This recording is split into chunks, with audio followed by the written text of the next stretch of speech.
back to the channel. Today we're going to be talking about why people think Elon Musk is going to buy Twitter.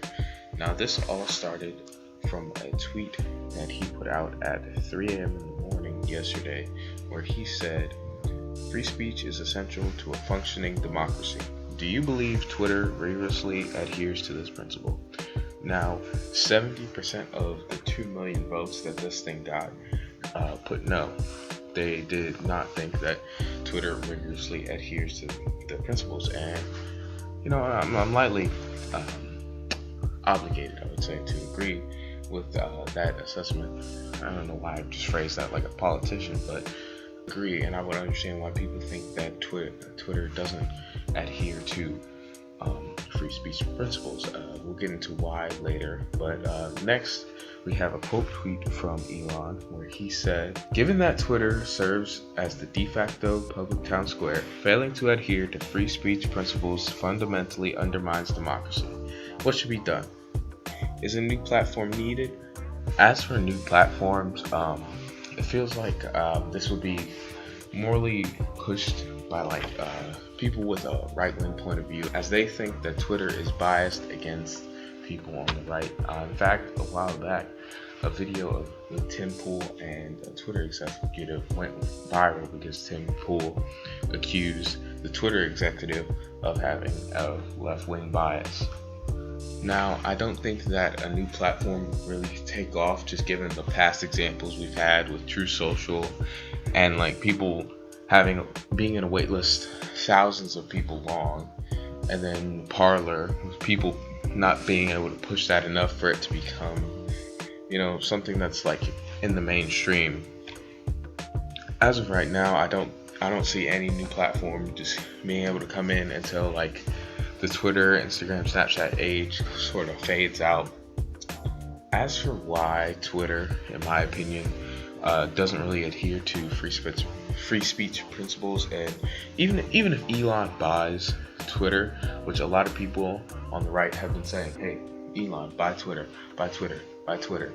Even a woman known as Bridget Gabriel, who was the top response to Elon's first tweet, said that she wanted Elon to buy Twitter. Now she is the head of something called Act for America, which is this weird organization. I'm not even gonna get into that because I don't want this video to be 30 minutes long.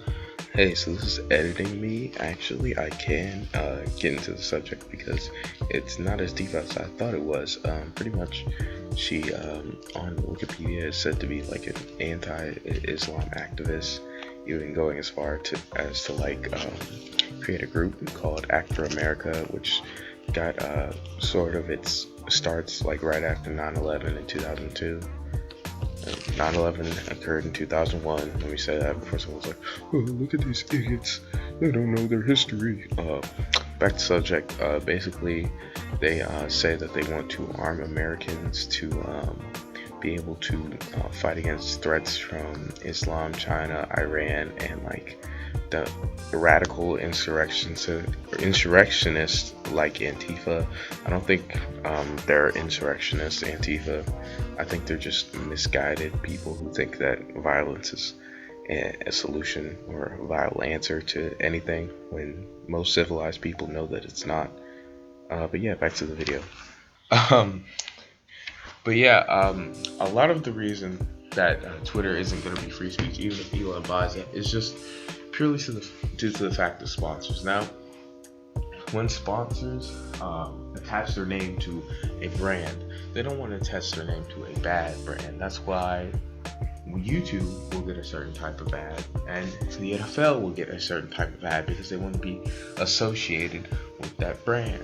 If there's negative things that come about with that brand, then people are going to want to pull back, which is what led to the first adpocalypse on YouTube. Companies were seeing what was going on in YouTube and seeing more edgy stuff, and that's what led YouTube to become more family friendly, because they were losing sponsorships and it wasn't going to be able to work well. So even if Elon does buy Twitter, nothing's going to happen. Nothing's going to change fundamentally. It might change for a little bit.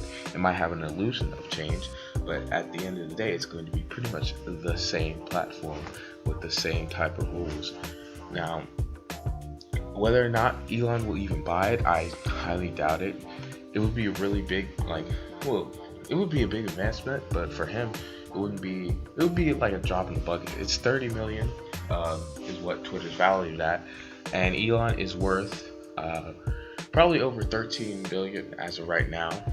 And so it wouldn't be too much for him. It'd be like buying a new car for a more average person. I don't see him doing it. I see him possibly, just given what he was saying and how he is, trying to create a new platform.